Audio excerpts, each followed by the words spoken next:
Next topic पे आते हैं। नेक्स्ट टॉपिक हमारे पास है राइट हैंड थंब रूल। सबसे पहले तो आपको ये क्लियर होना चाहिए कि राइट हैंड थंब रूल को आपने यूज कब करना है। ये देखो, एक हमारे पास वायर है, वायर में से करंट पास हो रहा है।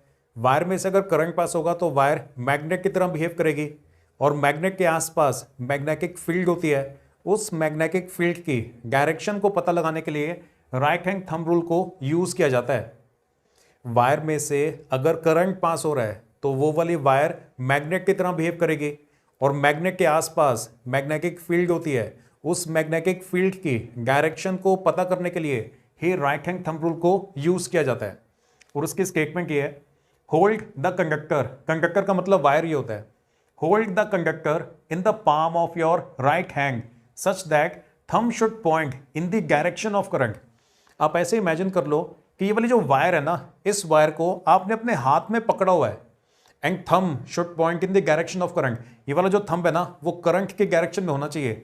जैसे इस डायग्राम में देखो, करंट हमने ऊपर की तरफ शो किया हुआ है, मतलब वायर में करंट इस डायरेक्शन में जा रहा है, तो आप वायर को ऐसे पकड़ोगे, थंब ऊपर की तरफ होना चाहिए।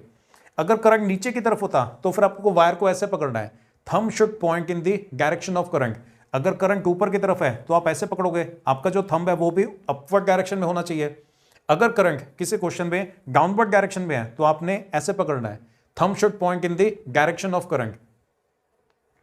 Then the direction in which fingers curl is the direction of magnetic field lines. अगर आप इस तरह से पकड़ ले तो ना वायर को, तो फिर जिस डायरेक्शन में आपके फिंगर्स कर्ल हो रही हैं that is the direction of magnetic field lines.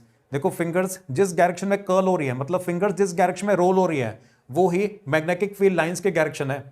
अब मेरे फिंगर्स तो यहां तक ही पहुंच पा रही हैं, पर आप ऐसे इमेजिन करो ये ना कंप्लीट सर्कल बना रही है, मतलब ऐसे जाके पीछे से ये घूम के फिर वापस आ रही है, मतलब ऐसे जाएंगे यहां से घूम के फिर वापस आएंगे। तो वो जो ऐसे कॉन्सेंट्रिक सर्कल्स है ना, that is the direction of magnetic field lines. जब वायर स्ट्रेट होती है, स्ट्रेट वायर की वजह से मैग्नेटिक फील्ड कॉन्सेंट्रिक सर्कल्स की शेप के अंदर होती है। स्ट्रेट वायर की वजह से मैग्नेटिक फील्ड कैसे कॉन्सेंट्रिक सर्कल्स की फॉर्म के अंदर होती है।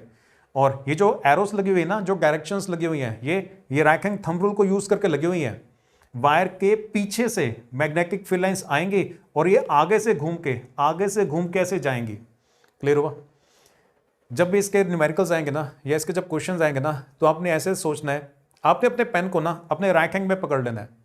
आप पेन या पेंसिल को अगर एक्चुअल में वायर मान के अपने राइट हैंड में पकड़ लोगे ना, तो आप देखना बड़ी आसानी से आप सारे न्यूमेरिकल्स और सारे क्वेश्चंस को सॉल्व कर पाओगे, क्योंकि फिर आपको पता चल जाएगा कि जो फिंगर्स हैं वो पेन के आगे की तरफ किस डायरेक्शन में है और घूम के पेन के जब पीछे की तरफ पहुंचेगी तो किस डायरेक्शन के अंदर होगी। यह डायग्राम आपको क्लियर हो गया? बीच में वायर है, वायर के पीछे से ऐसे मैग्नेटिक फील्ड लाइंस जा रही हैं और फिर आगे से ऐसे घूम के वापस आ रही हैं। इस डायरेक्शन के अंदर है मैग्नेटिक फील्ड लाइंस। जब वायर स्ट्रेट होती है तो magnetic field lines concentric circles के फॉर्म के अंदर होती है। इस वाले डायग्राम में सर्कल्स आप जितने चाहो उतने आसानी से बना सकते हो।